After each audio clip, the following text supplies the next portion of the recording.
La llamaban gorda y siempre fue rechazada. Por años cargó con el desprecio de su familia, hasta que su propio padre la entregó como castigo a un esclavo. Pero lo que nadie imaginaba es que ese hombre, marcado por las cadenas, la miraría con un amor que ningún noble se atrevió a darle jamás. Y lo más sorprendente no fue eso, sino lo que ella descubrió en las tierras del esclavo, un secreto enterrado que cambiaría su destino. Rompería el silencio de generaciones y revelaría una verdad que pondría de cabeza a toda la nobleza. Antes de comenzar el video, cuéntame desde qué parte del mundo me estás viendo, y dime, ¿crees que el amor más puro puede nacer donde solo hubo desprecio? Año, 1907. Lugar, Condado de Bastrop, Texas.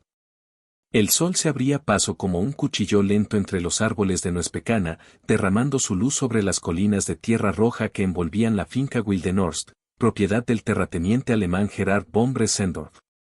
Era el tipo de hombre cuya voz bastaba para detener una tormenta dentro de su casa, pero nunca fuera de ella. Su presencia era temida, sus silencios pesaban más que sus palabras, y sus decisiones tenían la brutalidad de una sentencia bíblica. La casa principal, de estilo colonial europeo, se alzaba sobre una colina, con sus ventanas altas como ojos vigilantes y un porche tan ancho como las expectativas que Gerhard había construido para su apellido. Allí nació, en un parto difícil bajo la luna de octubre, la única hija de su matrimonio tardío con la frágil y siempre callada Odette de Beaumont, una criolla descendiente de nobles franceses que poco habló después de ese día. Su nombre fue Isolde. Y desde el primer aliento, se supo que no iba a ser lo que su padre deseaba. Isolde era una niña grande. Inmensa para su edad. Su cuerpo crecía como si tuviera prisa por ocupar espacio, pero su mundo no tenía lugar para ella. Su padre jamás la alzó en brazos. Su madre, aunque dulce, parecía vivir detrás de un velo constante de cansancio y sumisión. Las institutrices duraban poco, algunas no ocultaban su disgusto, otras simplemente se escabullían en las madrugadas. Los niños del pueblo la llamaban la mula de seda cuando la veían pasar, enfundada en los vestidos que el sastre intentaba adaptar a un cuerpo que desafiaba el molde victoriano. La finca, que había sido construida sobre tierras que antes pertenecieron a comunidades libres de afroamericanos y tribus desplazadas, guardaba secretos entre sus campos. Cimientos hundidos en silencios y pactos. Uno de ellos tenía nombre, Elías. Elías no era esclavo según la ley, porque oficialmente, desde 1865, la esclavitud ya no existía, pero vivía en los barracones, no podía salir de la propiedad sin permiso. Y debía trabajar de sol a sol como pago de una deuda impuesta a su abuelo. Alto, de piel como madera recién tallada, y mirada serena como la de quien ha sobrevivido al fuego, Elías era una sombra que cruzaba los jardines, arreglaba los techos, cosechaba los frutos, pero a la vez, parecía invisible. Hasta que los ojos de Isolde lo encontraron. Ella tenía 15 años cuando ocurrió. Estaba sentada en el columpio del roble grande, con el vestido rasgado y la mejilla marcada por una bofetada reciente. Había discutido con su padre por haber defendido a una criada a la que habían acusado de robo sin pruebas. Elías pasaba con una carretilla y se detuvo al verla. No dijo nada. Solo la miró, y en ese instante, sin ninguna palabra, Isolde sintió algo que no conocía, que no era una criatura deformada, ni una vergüenza, ni un error. Era humana. Entera. Válida. Pasaron meses sin volver a cruzar más que miradas.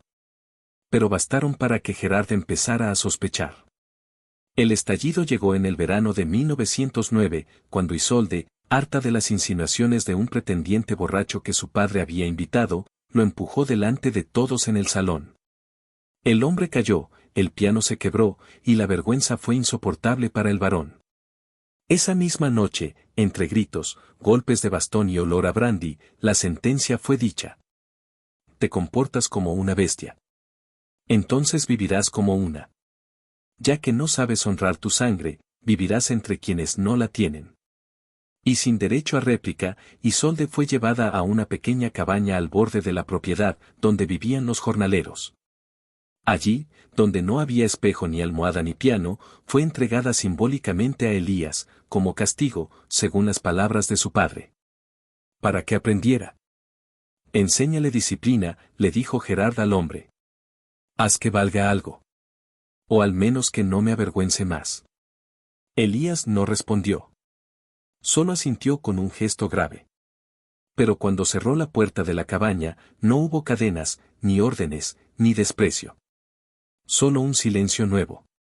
Uno que no pesaba, sino que ofrecía espacio. Tiempo.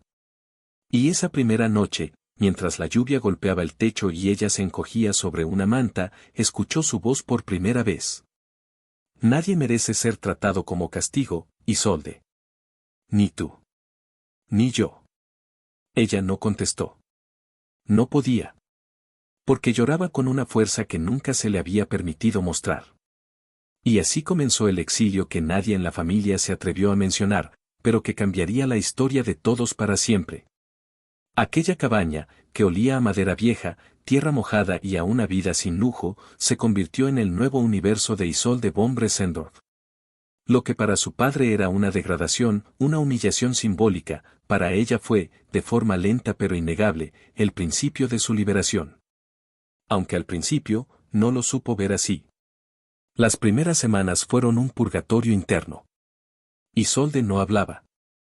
Comía lo mínimo necesario. Dormía poco.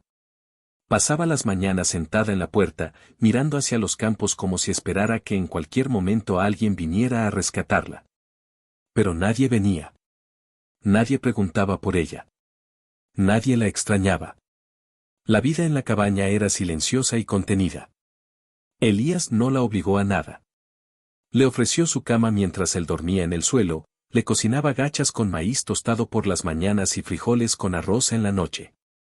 No pronunciaba más palabras de las necesarias, pero sus gestos hablaban por él, el modo en que barría el polvo para que ella no se ensuciara los pies, cómo reparaba el tejado para que la lluvia no la mojara. O el hecho de que cada noche, al terminar la cena, dejaba frente a ella un libro viejo con las esquinas roídas por los años y las manos ajenas. Puedes leerlo si quieres, dijo una vez, sin mirarla directamente. A mí me gustaba cuando era joven. Era una copia ajada de las aventuras de Tom Sawyer, con manchas de humedad y una portada arrancada. Isolde lo tomó con una mezcla de desconfianza y sorpresa. Aquella historia infantil, escrita por un blanco sobre un mundo de niños blancos, se sentía, irónicamente, más libre que todo lo que ella había vivido en la finca de su padre. Poco a poco, muy poco a poco, las palabras volvieron a ella. Primero en forma de respuestas breves, luego como preguntas tímidas. A veces, en las noches, hablaban sobre el tiempo, sobre los animales que rondaban el bosque, o sobre la música. Isolde se enteró de que Elías tocaba el banjo cuando era niño, pero que le rompieron las cuerdas cuando lo sorprendieron cantando. También descubrió que él había aprendido a leer gracias a una mujer negra libre que lo escondió en su juventud en una escuela clandestina de Luisiana. Los libros fueron mi escondite, dijo él una noche, mientras la lumbre del fogón dibujaba sombras sobre las paredes. Y luego se convirtieron en mi casa. Isolde sintió, por primera vez en su vida, una afinidad con otro ser humano. No por su cuerpo, ni por su rango, ni por el deber, sino por algo más profundo, el dolor de haber sido apartados del mundo por ser quienes eran. Él por su color. Ella por su tamaño. Ambos, convertidos en símbolos de algo que jamás eligieron. Con el tiempo, el cuerpo de Isolde, que siempre había sido motivo de burla y vergüenza, dejó de sentirse como una carga. No porque adelgazara, sino porque por primera vez podía moverse sin miedo al juicio. Comenzó a ayudar con los cultivos, aprendió a preparar hierbas para las fiebres, se familiarizó con las plantas que crecían al borde del río. Sentía cómo sus manos se hacían fuertes, cómo su piel tomaba el color del sol, cómo su voz se afirmaba. Un día, Elías la llevó al bosque más profundo, a una zona donde los árboles eran tan altos que apenas dejaban pasar la luz. Allí, le mostró un claro oculto, con un pequeño altar hecho de piedras y ramas. En el centro, había una figura tallada en madera, una mujer de formas generosas, de rostro sereno, con los brazos abiertos. La llaman Mama Yemaya, le explicó. Es una de las diosas del agua. En muchos lugares la adoran porque representa la protección, la fertilidad, la maternidad. En mi cultura, ella no tiene un cuerpo delgado. Ella es como tú. Isolde se quedó en silencio, sintiendo que algo se quebraba muy dentro de sí. Era la primera vez que alguien no solo no le sugería cambiar, sino que afirmaba que su cuerpo podía ser divino. Sagrado. Las estaciones pasaron. Los años se estiraron como las raíces de los nogales. Y lo que empezó como un castigo, se transformó en un lazo que ningún lenguaje supo nombrar aún. No era amor romántico, al menos no al principio. Era algo más puro, más crudo, más honesto. Era saberse vista. En la primavera de 1911, Isolde despertó con una idea clara en la mente. Sentada a la mesa de madera, con las manos aún manchadas de tierra y una cicatriz fresca en el brazo por una caída entre zarzas, le dijo a Elías con voz firme: «No quiero volver a la casa grande». Él la miró, sin sorpresa, pero con respeto. Como si ya lo supiera. «No tienes que hacerlo», respondió. Pero el mundo, como siempre, no tolera los milagros secretos por mucho tiempo. Una tarde, mientras recogían leña, el capataz del campo apareció a caballo, con una carta en la mano y el rostro lívido. El barón Gerard había enfermado. El estado de la finca estaba en caos. Y la madre de Isolde, Odette, exigía verla. Habían pasado casi 3 años desde que la joven había sido apartada del mundo noble. Y ahora, ese mismo mundo tocaba la puerta que tanto despreciaba. «Tienes que decidir», le dijo Elías, su voz tranquila pero herida. «Si regresas, sabrán que no te rompí. Y eso, puede no gustarles». Ella lo miró largamente. En su pecho, algo le decía que volver sería perder lo que había ganado. Pero otra parte, más antigua, más herida, necesitaba cerrar ese círculo. Necesitaba mirar a los ojos del hombre que la había condenado y no temblar. Isolde asintió lentamente. «Iré. Pero ya no como su hija avergonzada. Iré como quien soy. Y tú, vendrás conmigo». Elías no respondió de inmediato. Solo bajó la mirada. Y susurró: «Entonces prepárate. Porque el mundo no perdona cuando uno sobrevive a lo que debía destruirlo». Y en lo profundo del bosque, la estatua de la diosa de agua pareció inclinarse levemente, como si supiera que la tempestad apenas estaba por comenzar. El cielo tenía un color opaco, como si el día mismo se negara a brillar. El aire olía a polvo seco, a madera envejecida, y a ese silencio denso que antecede a las tormentas familiares. 3 años después de haber sido desterrada, Isolde cruzaba de nuevo el portón de hierro forjado de la finca Wildenhorst. No como una hija sumisa. No como la joven rechazada que una vez fue empujada fuera como un mueble roto. Esta vez, sus pasos eran firmes, y sus ojos ya no buscaban permiso para existir. Vestía un vestido simple de lino blanco, sin corsé, sin joyas, sin maquillaje. No necesitaba esconderse. Su cuerpo seguía siendo grande, redondo, poderoso. Pero no había vergüenza en su porte. Solo una quietud desafiante. A su lado, Elías caminaba con la misma calma. No llevaba cadenas. No pedía disculpas por estar allí. Llevaba su banjo viejo colgando del hombro y los ojos atentos a cada rincón de la propiedad que había sido su cárcel invisible por más de una década. Los jornaleros se detuvieron al verla. Algunas criadas escondieron la mirada, otras, apenas mayores que ella, contenían una sonrisa cómplice. Había un murmullo subterráneo corriendo entre la servidumbre, la hija del patrón había vuelto, y no parecía haberse doblegado. El rumor de su retorno comenzó a esparcirse por los establos, por la cocina, por el pasillo de mármol, hasta que llegó, inevitable, a la habitación donde el viejo barón Gerard von Bressendorf luchaba contra los demonios de su cuerpo. La enfermedad había hecho lo que ningún hombre pudo, tumbar al barón. Postrado en una cama con sábanas bordadas, la voz apenas un eco ronco de lo que fue, Gerard la miró entrar sin parpadear. Sus ojos, esos ojos duros, capaces de quebrar voluntades, parecían más pequeños ahora. Pero seguían cargados de juicio. «Volviste», dijo, con un hilo de voz, como si cada palabra costara un trozo de su alma. Isolde no se arrodilló. No se inclinó. No buscó su aprobación. Sí. Pero no para ti. Odette, su madre, estaba allí también. Sentada junto a la ventana, envuelta en una bata de encaje, pálida y espectral como una sombra antigua.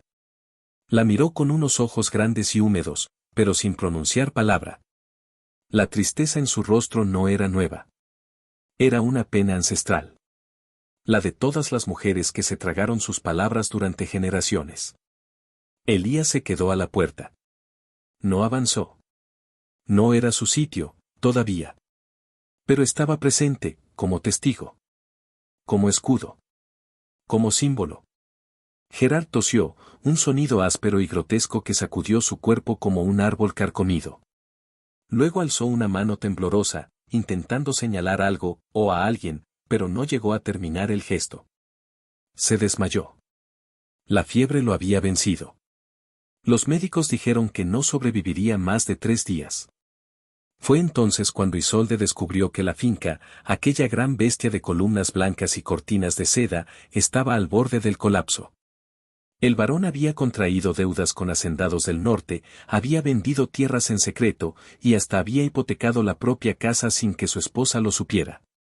Wildenhorst era una máscara agrietada, sostenida por apariencias y orgullo podrido. Durante 2 días, Isolde caminó los pasillos como una forastera que vuelve a recorrer el teatro donde alguna vez fue humillada. Recordó los bailes en los que nadie la sacó a bailar. Las comidas donde su padre la obligaba a comer sola en la biblioteca para no incomodar a los invitados. Las clases de canto que le cancelaron porque su voz no combinaba con su aspecto. Todo ese pasado se le aparecía como fantasmas mal vestidos, sin poder ya sobre ella. Pero entre todo eso, había una verdad más amarga, una que nadie se atrevía a pronunciar. En la biblioteca, rebuscando entre papeles, Isolde encontró un cajón con documentos ocultos. Entre ellos, cartas selladas con cera roja, escritas en francés, firmadas por un nombre que no reconocía, a Beaumont. Eran cartas dirigidas a Odette. Escritas con afecto. Con ternura. Pero no por un amante. No por un amigo. Eran de una hermana, una mujer llamada Arielle, que vivía en Nueva Orleans. Y en una de esas cartas, fechada en 1884, se mencionaba algo que cambiaría el curso de todo. Querida Odette, sé que Gerard jamás aceptará que la sangre negra corre por nuestras venas, aunque sea una gota. Pero no podemos negar de dónde venimos. Ni de quién venimos. Papá no era noble. Solo era libre. Y eso lo odiaban más que cualquier pecado. Isolde leyó esa carta 3 veces. Luego una cuarta. Luego se quedó en silencio, sentada bajo el ventanal, viendo cómo la luz del atardecer teñía las paredes de oro y ceniza. Su madre no era del todo blanca. Su linaje, aquel que tanto se vanagloriaba de pureza, estaba manchado, según los códigos crueles de esa época, por la mezcla. Y lo habían escondido. Enterrado. Fingido. Porque la vergüenza era peor que la verdad. Isolde comprendió, con un dolor silencioso, que su cuerpo no solo había sido una afrenta estética para su padre. Era un espejo de algo más antiguo, más profundo. Su tamaño, su fuerza, su forma, su espíritu, no eran errores. Eran herencias. Eran verdades. Eran semillas que él nunca quiso que florecieran. Esa noche, Isolde subió al cuarto de su madre con la carta en la mano. Odette la miró sin sorpresa. No negó nada. Solo le dijo, con una voz quebrada por años de silencio. Tu abuelo era un hombre libre de color. Un sabio. Un músico. El mejor que conocí. Pero Gerard nunca lo aceptó. Me hizo callar.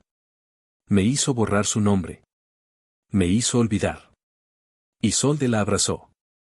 Por primera vez, sin miedo. Y Odette lloró como no lo había hecho en décadas. Abajo, en la sala, Elías afinaba su banjo, tocando una melodía que parecía venir de otro mundo. Y en el piso de arriba, una nueva certeza nacía: la nobleza no se hereda por nombre, ni por tierra, ni por piel. Se construye con verdad, con coraje, y con amor que no necesita permiso para existir. Pero al tercer día, justo cuando el varón exhaló su último aliento, un jinete llegó desde el norte con malas noticias. La finca tenía nuevo dueño. Gerard había vendido los papeles en vida. Wildenhorst ya no les pertenecía. Y el hombre que venía a reclamarla, conocía a Elías. Y venía por él. La tierra temblaba suavemente bajo los cascos del caballo negro que cruzaba la entrada principal de la finca, dejando tras de sí una estela de polvo que parecía anunciar no a un visitante, sino a una tormenta. El jinete vestía un abrigo largo de piel oscura y un sombrero de ala ancha que ocultaba gran parte de su rostro. Solo los ojos, claros como el acero fundido, podían verse con nitidez. No traía equipaje, ni criados, ni protocolo. Solo un sobresellado con la insignia de un banco del norte, y una expresión que combinaba cálculo, desprecio, y un algo más inquietante, familiaridad. Su nombre era Samuel Bellamy, hijo de uno de los socios comerciales del barón Gerard en sus últimos años de desesperación financiera. Pero lo que nadie sabía aún, nadie excepto Elías, era que Samuel no era simplemente un acreedor. Era parte de un pasado que Elías había dejado atrás con esfuerzo y dolor. Cuando Elías lo vio desmontar frente al porche, sus manos se tensaron, sus labios se cerraron como una puerta sellada, y sus ojos, por primera vez desde que conocía a Isolde, mostraron un destello de miedo. Isolde sintió esa vibración apenas perceptible en el ambiente. Un hilo de tensión que se estiraba desde lo más profundo del pasado de Elías hasta este momento inevitable. Samuel no esperó ser anunciado. Caminó hasta la puerta principal con pasos seguros, golpeó 2 veces con el puño cerrado y entró sin permiso. Llevaba la ley de su lado. O al menos, los papeles que hacían parecer que la ley lo acompañaba. Buenas tardes, dijo con una sonrisa que no alcanzaba los ojos. Vine por lo que es mío. La sala se llenó de un silencio espeso. Odette, sentada en una silla con los dedos entrelazados sobre el regazo, apenas alzó la vista. Isolde permanecía de pie, flanqueada por Elías, como si ambos supieran que este momento sería el principio de algo mayor. Samuel desplegó los documentos con una teatralidad ensayada, dejando que las hojas crujieran como advertencias. Declaración de propiedad. Cesión de derechos. Firmas con tinta desvaída. Y en el último folio, un nombre que aún dolía pronunciar, Elías Boone, listado como personal de servidumbre vitalicia en deuda por manutención. Este hombre, dijo Samuel, sin molestarse en dirigirle la palabra a Elías, sigue siendo propiedad de los Bellamy. La deuda nunca fue cancelada. El varón nos lo cedió como garantía. Y como herencia directa, ahora me pertenece a mí. Elías no parpadeó. No se movió. Pero cada músculo de su cuerpo parecía contener una avalancha. Isolde avanzó un paso. No somos ya en tiempos de cadenas, señor Bellamy. Esa hoja no vale más que el papel que la sostiene. Samuel giró lentamente la cabeza hacia ella. La observó con detenimiento. Sus ojos descendieron por su figura, deteniéndose con intención en las curvas de su cuerpo, como si lo que viera no fuera una mujer, sino una provocación a su control. Sonrió, y esa sonrisa era un filo helado. Y sin embargo, señorita von Bressendorf, aquí estoy. Con las llaves de esta casa. Y con la ley, levantó el papel como quien empuña un látigo, en la punta de mis dedos. Isolde no retrocedió. Sentía como su corazón latía con fuerza, no por miedo, sino por una ira silenciosa que le nacía desde generaciones atrás. Ya no era la niña que lloraba por no encajar en un vestido. Ya no era la joven que rogaba por afecto en la mesa de un padre ausente. Era otra. Una mujer hecha en tierra, cicatrices y renuncias. Él no irá contigo, dijo. Su voz no era fuerte, pero cada palabra era un pilar de granito. No mientras yo respire. Samuel dio un paso más, ya sin fingir cortesía. ¿Y tú qué puedes ofrecer? Tú, que fuiste regalada como castigo. Tú, que no encajas ni en el molde de la nobleza ni en el de la servidumbre. No tienes tierra. No tienes título. Y si hablamos de amor, sonrió con un desprecio venenoso, ¿quién podría amar algo como tú? La bofetada no fue física, pero retumbó en la habitación. Odette se puso de pie. No dijo nada, pero su rostro reflejaba algo que nunca antes había mostrado: orgullo. Por su hija. Por esa mujer que se alzaba frente a la historia con las manos vacías, pero el alma llena. Elías rompió su silencio entonces. Su voz, grave y profunda, llenó la sala con una calma que no nacía del sometimiento, sino de una dignidad inquebrantable. Durante 20 años, me quitaron el derecho a decidir sobre mis pasos, sobre mis palabras, sobre mi nombre. Pero no pudieron robarme lo que soy. Ni lo que elijo. Se giró hacia Isolde. Y yo te elijo a ti. Fue entonces cuando Samuel sacó una pequeña pistola del interior de su abrigo. Un gesto rápido, violento, que convirtió la tensión en amenaza directa. Si no vienes por voluntad, vendrás por la fuerza. No soy mi padre. Y tú no eres libre. El instante se congeló. Un segundo en el que todo pudo terminar. El disparo. La sangre. El silencio eterno. Pero antes de que Elías diera un paso, fue Isolde quien se interpuso.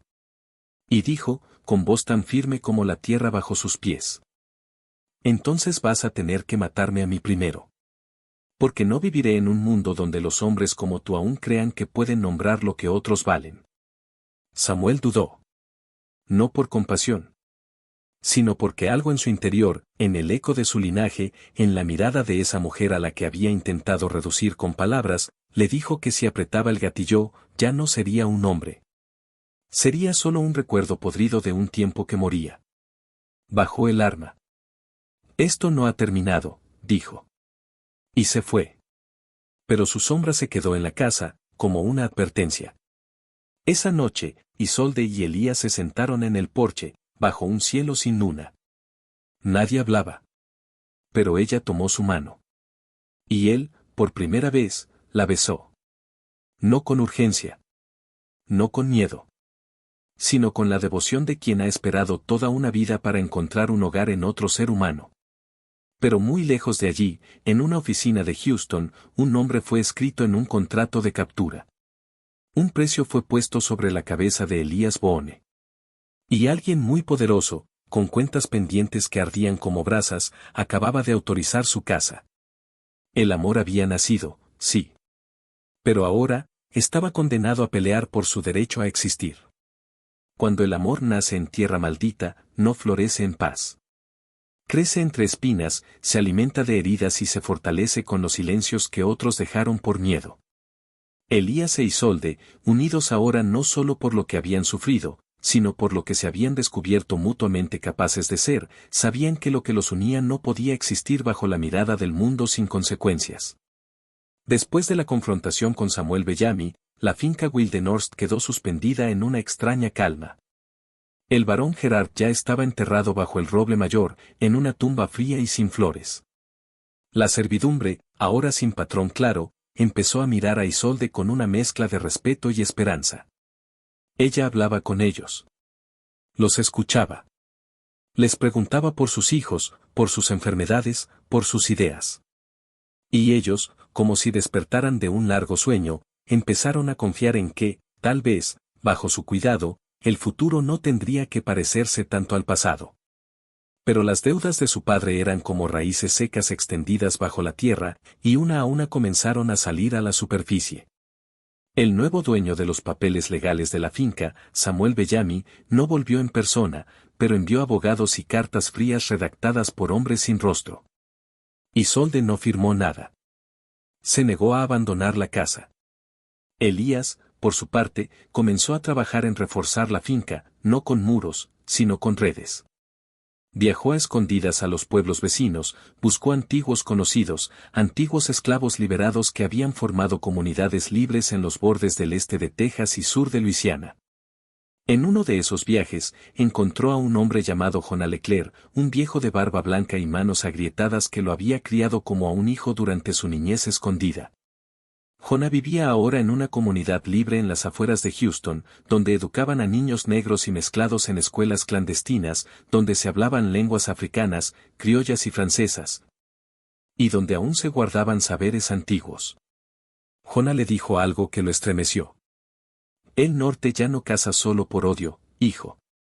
Ahora caza por orden. Te van a buscar. No porque seas peligroso, sino porque eres libre. Y porque amas sin vergüenza. Eso es lo que más temen. Mientras tanto, en la finca, Isolde empezaba a ser mirada con otros ojos por las mujeres del lugar. No como una hija de amos, sino como una hermana en la resistencia. Enseñaba a leer a los niños con los libros que había rescatado de la biblioteca. Les leía en voz alta, sin importar si la letra era difícil o si la historia era ajena. A las niñas les hablaba del cuerpo como un templo, no como una maldición. Les decía que eran bellas. No porque alguien se los dijera, sino porque podían mirarse sin odio.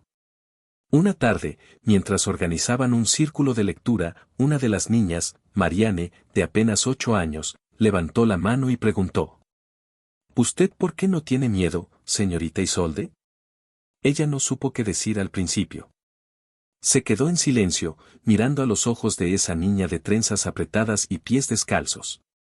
Luego respondió: porque ya lo perdí todo una vez. Y descubrí que lo único que no me podían quitar, era lo que yo misma aprendí a amar de mí. Esa noche, Elías volvió con noticias. Traía consigo un pequeño cuaderno con mapas, rutas escondidas y nombres clave. Le habló de la red de ayuda que se extendía en el sur, de exesclavos y aliados que protegían a los suyos en movimiento, de túneles bajo iglesias, de caminos secretos a lo largo del río Sabine. Era un eco de lo que una vez fue el Underground Railroad, pero adaptado al presente. Una red viva. Silenciosa. Firme. ¿Quieres huir? Le preguntó ella, con una mezcla de dolor y decisión. ¿Quieres que escapemos? Él negó con la cabeza. Luego la sostuvo entre sus manos. No. Quiero estar preparado si debemos correr. Pero quiero pelear aquí, contigo, por esto que hemos hecho crecer. No por la casa. No por la tierra. Sino por los rostros que ahora nos miran como si aún fuera posible empezar de nuevo. Isolde lo abrazó. El contacto de su cuerpo contra el de él no tenía nada de vergonzoso. Era completo. Verdadero. Hermoso. Y por primera vez en su vida, ella no deseaba ser más delgada, ni más blanca, ni más callada. Deseaba ser exactamente quien era, en ese instante, bajo ese cielo, con ese hombre. Pero el mundo fuera de sus muros no dormía. Una noche sin luna, 2 hombres llegaron a caballo. No traían papeles. Traían armas. No llamaron a la puerta. Dispararon directamente a las ventanas. Una criada resultó herida. Elías y otros hombres repelieron el ataque con lo poco que tenían. Una pistola antigua. Palas. Una escopeta de caza. Uno de los atacantes huyó herido, el otro fue derribado por un disparo certero de Odette, quien bajó del segundo piso con el rifle de su difunto esposo entre las manos, sin temblar. La policía del condado llegó a la mañana siguiente. No hicieron preguntas. Se llevaron el cuerpo del atacante y tomaron nota de la declaración de Isolde. Pero sus ojos, los del sheriff, hablaban de otra cosa, de advertencia. De incomodidad. Cuídese, señorita von Bressendorf, dijo antes de marcharse. No todos aprueban los cambios que usted intenta hacer aquí. Y en el polvo de esa advertencia se entendía todo. El apellido, el amor prohibido, el liderazgo de una mujer que no pedía permiso para ocupar su espacio. Todo eso era una amenaza para los viejos cimientos del sur. Esa noche, Elías tocó una canción con su banjo. Era lenta. Dolorosa. Pero hermosa. Isolde lo miraba desde el porche, con una vela entre las manos. La finca seguía en pie. Las personas seguían allí. Y ella, en medio de todo, ya no se sentía una prisionera de su cuerpo, ni una carga para la historia. Era fuego. Era raíz. Era semilla. Pero antes del amanecer, un jinete cruzó la frontera de la finca con un mensaje urgente: Samuel Bellamy estaba de regreso en Texas. Y no venía solo. Venía con una orden firmada por el Tribunal Federal. Y venía decidido a no fallar 2 veces. El frío llegó como un cuchillo lento, arrastrándose desde el norte con ese olor a hojas secas, a madera que cruje y a ventanas cerradas con más miedo que con vidrio. La finca Wildenhorst amanecía ahora envuelta en neblina. No era espesa, pero sí persistente, como si algo invisible estuviera merodeando, esperando el momento de hacerse presente. Isolde despertaba antes del sol. A veces no dormía. Las cartas llegaban cada semana, firmadas por abogados con nombres gruesos y sin alma, redactadas en un lenguaje que parecía diseñado para quebrar voluntades. Exigencias. Amenazas. Números que aumentaban. Fechas límite. Órdenes de desalojo redactadas con una cortesía asesina. Pero lo que más dolía no estaba en el papel. Venía de los rumores. De las miradas esquivas en el mercado del pueblo. De las mujeres que antes la saludaban y ahora bajaban la cabeza como si ella llevara algo sucio encima. No porque amara a un hombre negro. No solo por eso. Sino porque lo hacía sin esconderse. Porque había dejado de pedir disculpas por su cuerpo, su historia, su deseo. Porque se atrevía a querer de frente. Y eso, en 1912, era todavía imperdonable. Elías, por su parte, no hablaba mucho. Pero sus silencios eran diferentes ahora. No eran los silencios de quien se esconde, sino de quien escucha. Escuchaba los pasos en la finca. Los murmullos en las esquinas. La forma en que los perros ladraban de madrugada, sin motivo visible. Elías sentía el peligro antes de que tuviera rostro. Una noche, mientras reforzaban las puertas del granero con tablones clavados a mano, Isolde se detuvo un momento. Tenía las manos llenas de astillas, el cabello suelto y la cara manchada de tierra. Y aún así, Elías la miraba como si fuera una visión. No fue así como soñé mi vida, dijo ella, sin tristeza, sino con una serenidad melancólica. Pero no cambiaría nada si te perdiera en el intento de corregirla. Él dejó el martillo, se le acercó y puso su mano sobre su rostro. Tú no me encontraste para esconderte. Me encontraste para mostrarte.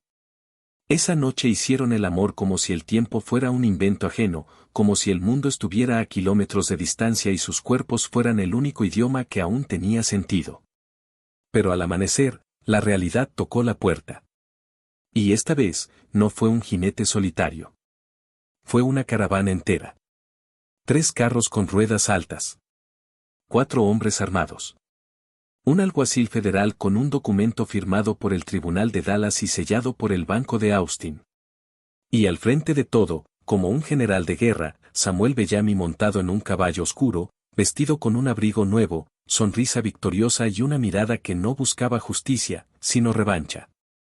Los habitantes de la finca se congregaron al verlos llegar. Ninguno corrió.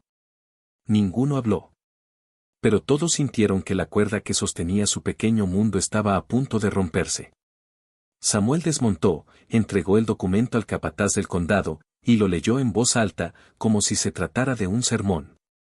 Según lo estipulado por el testamento del difunto Gerard von Bressendorf y en cumplimiento de la deuda legal contraída con el Banco de Austin, esta propiedad y todas sus extensiones pasan a ser parte del patrimonio de los Bellamy, con efecto inmediato. Toda presencia no autorizada deberá ser removida por la fuerza. Elías apretó los puños. Isolde sintió que su corazón latía con una furia silenciosa, pero constante. Usted no quiere la tierra, dijo ella con voz firme, sin moverse. Quiere romper lo que no pudo entender. Quiere separarnos porque nos vimos, porque nos elegimos. Porque no le debemos permiso a nadie para amar. Samuel no respondió con palabras. Solo giró la cabeza hacia el alguacil. Empiecen. Los hombres avanzaron con sogas, palas, herramientas para cerrar puertas, para arrancar clavos, para sellar el destino de quienes vivían allí. Pero lo que no esperaban era lo que ocurrió a continuación. Desde la parte trasera de la finca, comenzó a llegar gente. Primero 2. Luego 6. Luego 12. Rostros conocidos. Mujeres que antes trabajaban en casas lejanas. Hombres de otras comunidades. Jóvenes con cicatrices, viejos con bastones. Todos caminando, uno a uno, formando un círculo alrededor de Wildenhorst. No eran soldados. No llevaban armas. Pero llevaban presencia. Memoria. Dignidad. Jonah Leclerc apareció entre ellos. Caminó hasta el centro del círculo. Elías lo vio, y por un instante, pareció niño otra vez. Jonah habló, no gritando, sino con una voz profunda que arrastraba siglos. Esta tierra no vale más que las vidas que crecieron en ella. Si quieren tomarla, tendrán que tomar nuestras historias también. Samuel retrocedió medio paso. No lo suficiente como para parecer débil, pero sí lo justo para entender que lo que se enfrentaba no era una mujer sola ni un hombre fugitivo. Era algo mucho más peligroso, una comunidad despierta. El alguacil dudó. Se giró hacia Samuel. Le susurró algo. No sabían si los forasteros estaban armados. No sabían si había más escondidos en el bosque. No sabían si eso terminaría en sangre. Samuel apretó los dientes. Miró a Elías, luego a Isolde. Por un momento, algo en su mirada cambió. No era respeto. Era temor. El tipo de temor que sienten los hombres que viven de controlar, cuando comprenden que ya no tienen el control. Volveré con más fuerza, dijo finalmente, antes de montar de nuevo. Y cuando regrese, no dejaré ni un recuerdo en pie. Y se fue. Los carros lo siguieron. El polvo volvió a levantarse en la entrada. Y la finca, contra todo pronóstico, permaneció en pie una noche más. Isolde se quedó de pie, en el centro del campo. No lloró. No sonrió. Solo respiró. Profundo.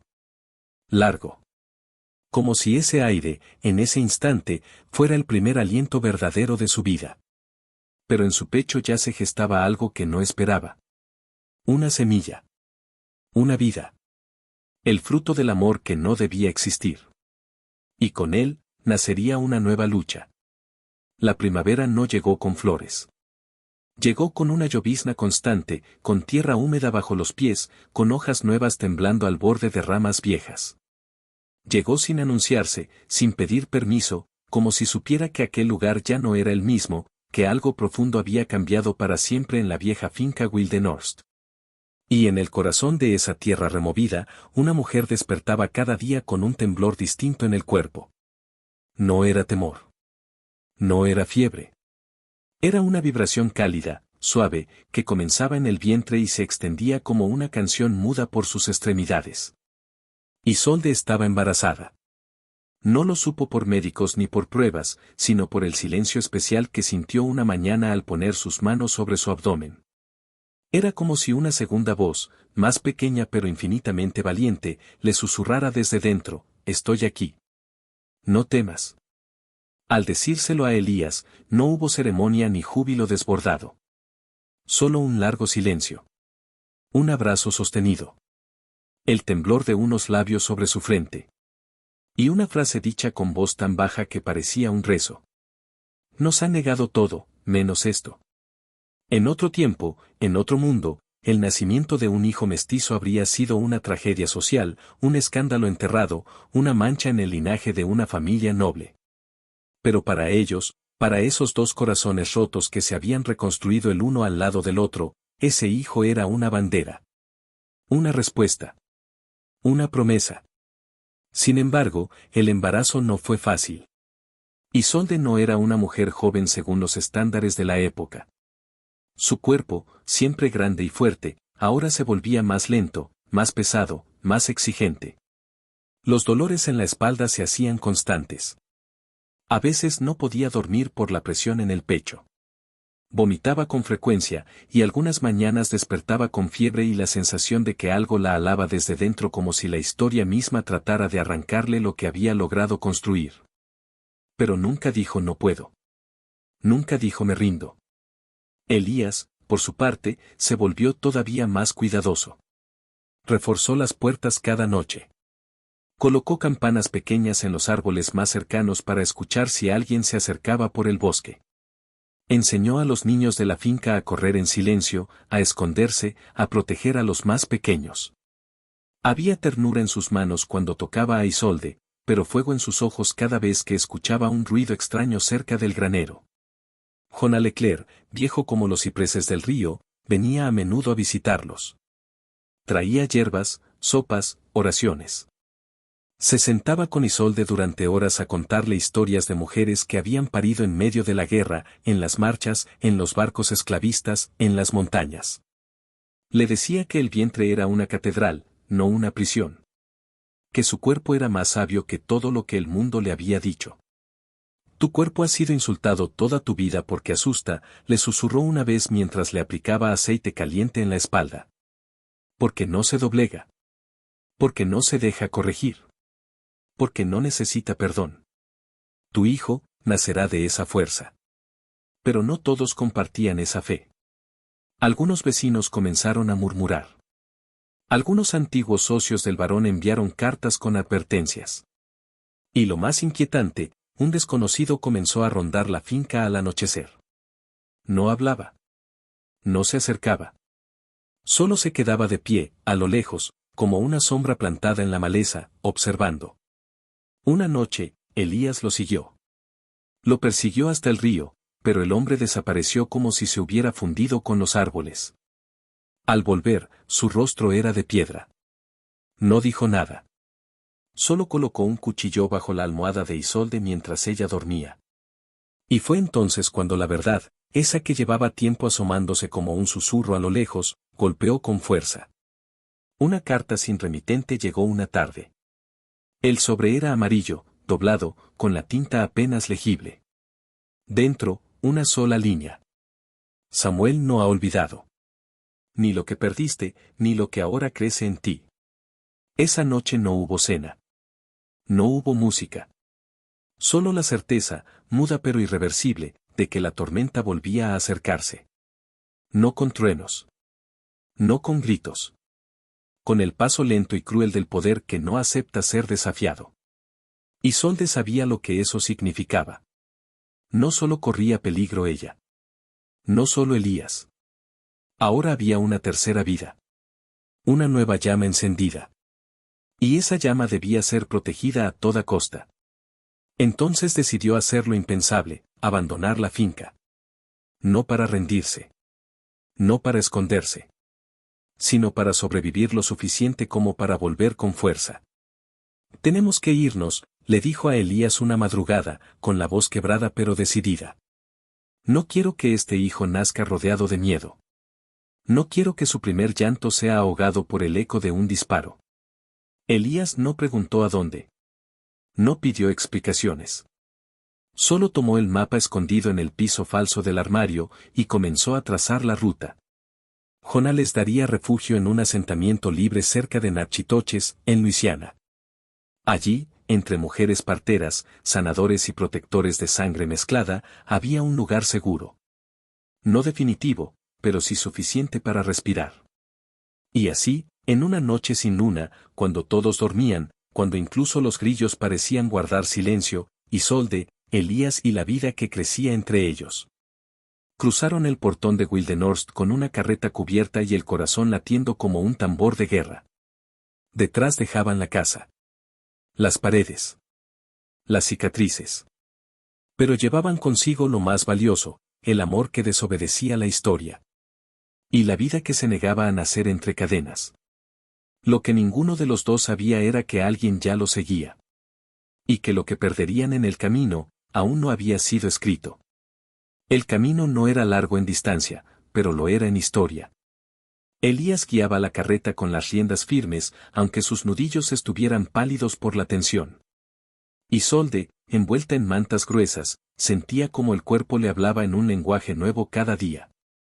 A veces un dolor agudo, como una campanada en las caderas. Otras, un cansancio que se arrastraba por sus huesos como agua turbia. Pero no se quejaba. No lo hacía nunca. Aprendió a sufrir en silencio desde niña, y ahora había transformado ese silencio en templo. Llevaban 3 días en ruta. Dormían donde podían, a veces en establos de aliados, otras bajo árboles huecos. Se turnaban para dormir por si alguien lo seguía. Elías sabía que el peligro no era el bosque ni los animales salvajes, sino los hombres que visten como caballeros y matan como bestias. Aquellos que no aceptan que un cuerpo negro camine junto a uno blanco si no es atado, subordinado o humillado. A medida que se acercaban a la frontera estatal, el paisaje se volvía más húmedo, más denso. El aire olía a savia, a barro fresco, a raíces profundas que aún susurraban en idiomas anteriores al inglés. Una noche, acamparon en el claro de un bosque donde los árboles se arqueaban como ancianos dormidos. Jonah les había dicho que allí, en siglos pasados, los esclavos escapados se refugiaban y juraban proteger ese suelo. Que algunos creían que en ciertas noches, las almas de quienes murieron luchando aún caminaban entre las ramas, cuidando a los suyos. Isolde, ya en su 7º mes de embarazo, soñó con una mujer de ojos negros como pozos y manos cubiertas de ceniza. En el sueño, la mujer le colocaba un paño húmedo en el vientre y le decía algo en una lengua que no entendía, pero que la calmaba. Al despertar, la carreta estaba cubierta de rocío y la brisa parecía cantar. Pero la calma era apenas una trampa del destino. Al día siguiente, justo cuando atravesaban el puente de madera sobre el río Sabine, un disparo quebró el aire. No fue al azar. Fue un disparo que sabía a quién buscaba. El proyectil se incrustó en la rueda trasera de la carreta, haciendo que ésta se volcara de lado. Isolde cayó sobre su costado derecho con un grito ahogado que no era de miedo, sino de protección, abrazaba su vientre con una desesperación feroz. Elías reaccionó en un instante.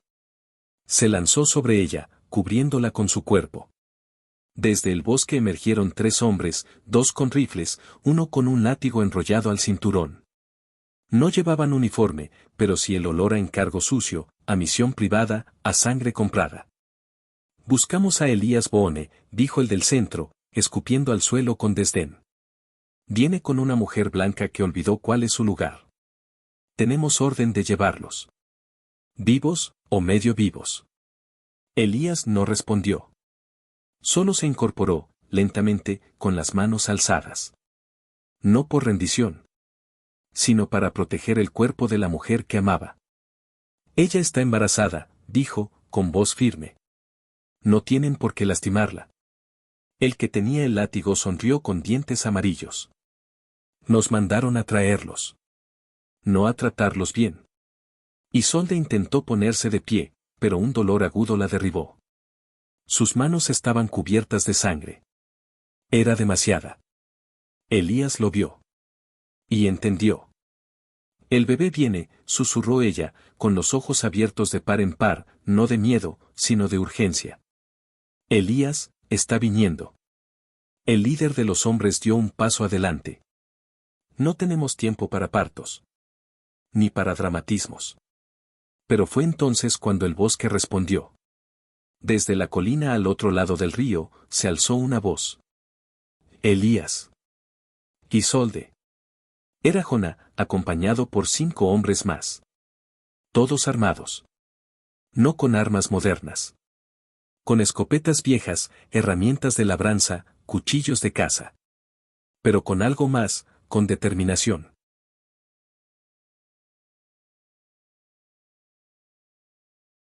El líder de los cazadores retrocedió. No esperaban resistencia. No sabían que esa pareja no estaba sola. Que habían tejido una red que ahora respondía como un cuerpo vivo. Jonah alzó el arma. Ella va a parir. Aquí. Ahora. Y quien se atreva a interrumpirla, se irá de aquí con más agujeros que excusas. Los 3 hombres dudaron. Elías aprovechó el segundo exacto de confusión para arremeter. No con odio. Con desesperación. Con la urgencia de quien ya no tiene opción. La lucha fue breve, torpe, feroz. Uno de los hombres huyó. Otro cayó con una pierna rota. El tercero, el del látigo, logró herir a Elías en el hombro, pero Jonah fue más rápido. Un disparo seco. Preciso. El hombre cayó. No muerto. Pero vencido. Isolde gritó. Su cuerpo temblaba. Sus piernas se abrían sin que pudiera evitarlo. Está saliendo. gritó, con los dientes apretados y la frente cubierta de sudor. Elías, no me dejes. Nunca, dijo él, tomándole la mano con fuerza. Nunca. En medio del lodo, con el sonido del río corriendo como testigo, rodeados de aliados armados y enemigos derrotados, Isolde von Bressendorf dio a luz a una niña. Una criatura de piel cálida, cabello oscuro y llanto potente. La recibió en sus brazos como si la sostuviera el universo entero. Y allí, en ese rincón perdido entre dos estados, entre dos mundos, entre dos historias opuestas, nació lo impensable. Una niña fruto del castigo que nunca fue castigo. Fruto del amor que había sido negado. Fruto del cuerpo que fue despreciado, y del hombre que fue esclavizado. Jona lloró en silencio. Elías cayó de rodillas, con la herida sangrando y el corazón latiendo fuera de ritmo. Isolde, sin voz, la acercó a su pecho y, con un suspiro que arrastraba siglos, la nombró Amara. Que en su lengua ancestral significaba, la que no debe pedir perdón por existir. Pero en el pueblo, en el silencio de los corredores legales, en las oficinas donde el apellido Bellamy aún tenía poder, el nacimiento de esa niña fue visto como una afrenta. Como una señal de desafío. Como un error que no debía repetirse. Y entonces se tomó una nueva decisión. No bastaría con capturar a Elías. Ahora, vendrían por su hija. Los días posteriores al nacimiento de Amara no fueron de descanso. No hubo camas suaves ni canciones de cuna, ni un médico para dar consejos, ni siquiera una habitación en silencio. Hubo hojas secas colgando del techo de la choza. Hubo vapores de eucalipto. Hubo leche templada en tazones de barro. Y hubo un círculo de mujeres que se turnaban cada noche para velar por el sueño de la recién nacida, como si custodiaran una llama sagrada. L. Pinenoide, nombre de la comunidad escondida entre pantanos al este de Nachitoches, era más que un refugio. Era una cicatriz viva de un país que nunca supo qué hacer con los que no eran blancos ni negros, ni ricos ni pobres, ni obedientes ni olvidados. Fundada por exesclavos, por mestizos rechazados por ambas razas, por curanderas, comadronas y músicos callejeros, era un lugar donde lo improbable sobrevivía, porque no tenía otra opción. Fue allí donde Isolde comprendió que no todo el sur había sido construido para aplastar. También existían rincones donde las almas rotas encontraban forma. Donde las verdades no eran vergüenzas, sino raíces. La casa que les fue asignada tenía apenas 2 habitaciones. Paredes de barro, techo de palma. Una hamaca colgaba en la esquina donde dormía Elías, aún recuperándose de la herida que le atravesaba el hombro. Cada noche, Isolde se recostaba en el suelo junto a la cuna improvisada de su hija, sintiendo en su cuerpo el peso de todo, el dolor del parto aún reciente, la preocupación constante por si serían descubiertos. Y esa mezcla de orgullo y fragilidad que acompaña a las madres que han peleado demasiado para traer vida al mundo. Amara, con apenas semanas, ya mostraba una fuerza fuera de lo común. Sus ojos eran oscuros como la raíz del nogal, pero reflejaban un brillo inquietante, como si llevara consigo la memoria de los que murieron para que ella naciera. Tenía los labios gruesos de Elías, la frente alta de Isolde y una expresión que nunca parecía del todo dormida.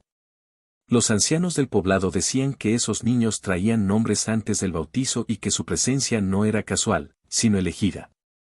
Una de las matriarcas de la comunidad, Maman Joelle, una mujer con la piel arrugada como corteza y la voz más dulce que el ron con miel, la tomó entre sus brazos el segundo mes y dijo con seguridad: Esta niña no puede esconderse.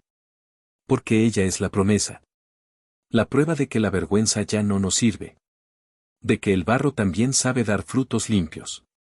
Isolde lloró al oír esas palabras.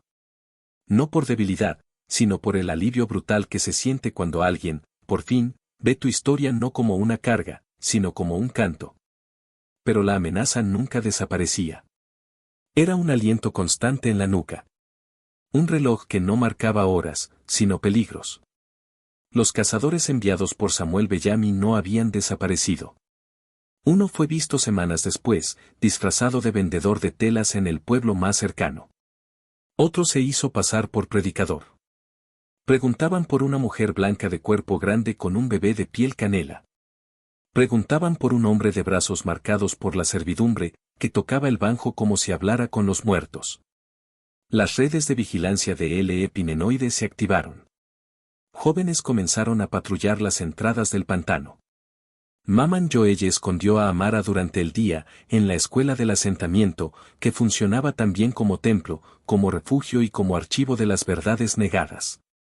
Elías dejó de dormir más de 2 horas seguidas. Mantenía una escopeta vieja al pie de la hamaca. Y cada vez que una hoja se movía sin viento, se le tensaban los músculos como si la historia volviera a perseguirlo con garras. Pero entre todo eso, había también belleza. Isolde amamantaba a su hija cada mañana bajo la sombra de los árboles de magnolia, mientras los pájaros cantaban como si la música aún pudiera proteger. Elías tallaba juguetes de madera en las tardes, figuras de animales y soles y lunas, y los dejaba junto a la cuna. A veces, cuando creía que nadie lo escuchaba, cantaba bajito. Viejas canciones de río. Canciones sin letra. Canciones que solo los cuerpos entienden. Y en medio de esa belleza, precaria, frágil, poderosa, ocurrió lo inevitable. Una noche de lluvia espesa, cuando el cielo parecía sangrar barro y el viento arrancaba ramas como si deshojara promesas, un grito quebró la calma. Uno de los jóvenes que custodiaban la entrada del pantano apareció cubierto de sangre. No era suya. Era del niño que lo acompañaba. El niño estaba vivo. Pero inconsciente. Había rastros. Huellas. Pasos de caballo. Han llegado, dijo, entre jadeos. Son 6. Llevan armas. Preguntan por la niña. El silencio se volvió una piedra en el pecho de todos. Elías y Isolde se miraron. No hubo pánico. No hubo gritos. Solo una decisión muda. Ella lo supo primero. Él la siguió sin dudar. Amara fue envuelta en una manta tejida por Odette antes de morir, una de las pocas cosas que habían podido rescatar de la finca. Elías colocó la navaja escondida en su bota. Isolde se colgó al hombro una bolsa con comida, vendas, pañales. Maman Joelle los esperó en la parte trasera del templo, junto al bote de remos. No pueden quedarse, dijo con voz firme. No ahora. No con ella. Ustedes son semilla. Y las semillas no mueren en la superficie. Necesitan tierra nueva. Elías quiso decir algo, pero ella lo silenció con la mirada. Nosotros los haremos perderse. Ustedes deben llegar al otro lado del río. Hay una casa allí. De una mujer llamada Aimee.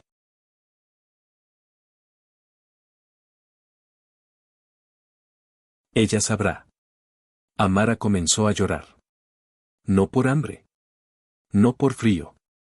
Como si supiera. Como si ya entendiera que su destino nunca sería común. El bote se deslizó en la oscuridad, sin linternas, sin ruido. Solo el sonido del remo y del agua golpeando suave. Atrás, los disparos comenzaron. Y las voces. Gritos. Órdenes. Los hombres de Samuel habían encontrado la comunidad. Pero no encontrarían lo que buscaban. Porque esa niña, esa madre, ese hombre, eran ya parte de algo que no se podía capturar. Eran historia viva. Y mientras el bote se alejaba, Isolde miró a su hija entre sus brazos, besó su frente húmeda y le susurró. Tú no fuiste fruto del pecado. Ni del castigo. Fuiste el grito que se negó a morir en la garganta de los vencidos. Pero cuando llegaron al otro lado, algo no estaba bien. El río estaba en calma. La casa indicada estaba en pie. Pero algo faltaba. Elías, al saltar del bote, tambaleó. Se llevó la mano al pecho. Jadeó. Se apoyó en una roca. Su rostro palideció. Isolde lo sujetó, pero ya lo sentía. El disparo que recibió meses atrás no había sanado bien. Y ahora, el hombre que la había salvado tantas veces, caía de rodillas. Temblando. Doblándose. Muriendo, quizás. La historia, otra vez, la desafiaba a amar sin promesa de mañana. El mundo se estrechó a un solo sonido, el jadeo irregular de Elías Boone, ese hombre que fue vendido como herramienta, tratado como castigo, pero que eligió amar con una ternura que nadie le enseñó. Allí estaba, de rodillas, con el torso inclinado, una mano contra su pecho y la otra aferrada a la tierra húmeda como si el barro pudiera sostenerlo. La noche era espesa. Sin luna. Sin testigos. Isolde se arrodilló a su lado con la fuerza de una leona herida. Llevaba a Amara envuelta entre su pecho y su brazo, pero en ese momento solo veía a Elías. Su compañero. Su raíz. El hombre que la había mirado sin juicio cuando el mundo entero la llamó fea, cuando incluso su propio padre la entregó como una carga. Ese hombre ahora se deshacía frente a ella, sin dramatismo, sin alarido. Solo con una mirada que pedía tiempo. Elías, no te vayas. No ahora. No así. Susurró Isolde, con voz hecha de cristales, quebrándose sin romperse. Él la miró. Esa mirada, qué misterio había en ella. No era resignación. No era miedo. Era amor. Pero no ese amor que clama por salvación. Era el amor de quien sabe que ha cumplido. Que lo dio todo. Que incluso en su herida, estaba dejando a su hija y a su compañera más vivos que nunca. Amara, dijo, con la voz tomada por el dolor. Tienes que contarle. Lo que somos. Lo que fuimos. Lo que hicimos. No dejes que le digan que vino de la vergüenza. No dejes que la callen como hicieron contigo. Isolde temblaba. No por el frío. Por la inminencia. Porque el corazón lo sabe antes que la razón. Y en su vientre, aún reciente del parto, sintió la punzada de lo irreversible. No te me mueras, Elías. Por favor. Quédate. Te necesito. No sé cómo criarla sola. Él cerró los ojos. No como quien se rinde, sino como quien escucha. Si sabes, respondió, débil, apenas audible. Lo hiciste sola desde que te sacaron de esa casa. Desde que te hicieron pensar que no valías. Tú ya sabías, solo necesitabas verte. Una lágrima cayó en su mejilla. No de él. De ella. La apoyó en su pecho. Sintió el tambor apagado de un corazón que ya no peleaba. Y Amara, apenas con meses de vida, soltó un quejido. Un pequeño sonido agudo. Como si supiera. Elías giró la cabeza hacia su hija. La miró por última vez. Y con el último aliento que el mundo le permitió, susurró. Mi libertad tiene su nombre. Y entonces, su cuerpo dejó de resistir. El tiempo, en ese instante, se volvió una cáscara vacía. No hubo grito. No hubo estruendo. Isolde no se desmoronó. No cayó. No maldijo al cielo. Porque en su interior ya no cabía más rabia. Solo algo más hondo. Más vasto. Una pena ancestral que no lloraba en voz alta, sino que se enraizaba y crecía. Una pena que paría fuerza. Ella misma limpió el cuerpo de Elías. Con manos firmes, sin temblor. Le cerró los ojos. Lo cubrió con su manta más gruesa. Lo abrazó como si la muerte pudiera avergonzarse y retroceder. Y luego, con su hija pegada al pecho, caminó hasta la casa de Aimee, la curandera que los esperaba. Aimee abrió la puerta sin sorpresa. Ya sabía. Las mujeres sabias siempre saben. Abrazó a Isolde, la ayudó a entrar. Le preparó agua caliente. Le dio pan de maíz y un brebaje amargo que no quiso explicar. Y en esa cocina pequeña, iluminada por una vela, Isolde tomó su decisión. Voy a escribir todo, dijo. Cada paso. Cada noche. Cada injusticia. Cada gesto de amor. Cada nombre que quisieron enterrar. No quiero que Amara crezca con el miedo de que su historia es una mancha. Quiero que sepa que fue una revolución. Aimee asintió. Entonces empieza ahora. Porque allá afuera, la historia la están escribiendo los que la quieren callada. Durante años, Isolde vivió con su hija en los márgenes. Se movió entre pueblos. Enseñó a leer a otras niñas. Se ganó la vida como curandera, partera, cocinera. Nunca escondió a Amara. La presentaba con orgullo. La vestía con telas de colores vivos. Le enseñó a bailar con los pies descalzos. Le habló de su padre cada noche, no como un mártir, sino como un hombre que eligió amar más allá del permiso. Y sí. Hubo miedo. Hubo persecución. Samuel Bellamy nunca dejó de buscar. Pero el país cambió. Lentamente. Como los ríos que corren bajo tierra antes de brotar. Las voces se multiplicaron. Otras mujeres como ella comenzaron a hablar. A resistir. A nacer. Y una tarde, muchos años después, cuando Amara ya era una joven de voz firme y ojos como brasas, Isolde la llevó de regreso a Texas. A la finca Wildenhorst. La encontraron cubierta de maleza. El tejado caído. Las columnas comidas por las enredaderas. Pero el roble mayor seguía en pie. Y bajo él, aún con las letras apenas visibles, la tumba del barón Gerard. Su abuelo. El hombre que la entregó como castigo. Isolde no dijo nada. Pero Amara sí. Este lugar no me da miedo, dijo. Me da hambre. Hambre de contar. Hambre de levantar lo que otros destruyeron. Y esa noche, frente al fuego, Isolde abrió el cuaderno donde había escrito su vida durante años. La historia completa. El dolor. La belleza. El amor que desobedeció. Y se la entregó. Es tuya ahora, le dijo. Pero no para esconderla. Para sembrarla. Amara asintió. Y en ese gesto, en esa joven con la sangre del desprecio y el valor mezclados, se selló la promesa. Que ningún cuerpo volvería a ser tratado como castigo. Que ningún amor volvería a pedir perdón. Y que la historia, por fin, tendría que mirar a los ojos a quienes sobrevivieron en voz alta. Isolde murió vieja. Rodeada de nietos. En una casa llena de música, de libros, de fotografías que ella misma mandó imprimir. Murió sentada en su silla, con la espalda recta, mirando al sol sin entrecerrar los ojos. Y en su tumba, bajo el mismo árbol donde nació todo, Amara escribió con sus propias manos. Aquí yace una mujer que fue llamada fea, gorda y vergüenza. Pero vivió como raíz. Y amó como fuego. Y dio a luz a una historia que no se dejó enterrar. Si esta historia logró tocar algo profundo en ti, déjanos un me gusta. Escribe en los comentarios la palabra resurgir para saber que acompañaste esta travesía hasta el final.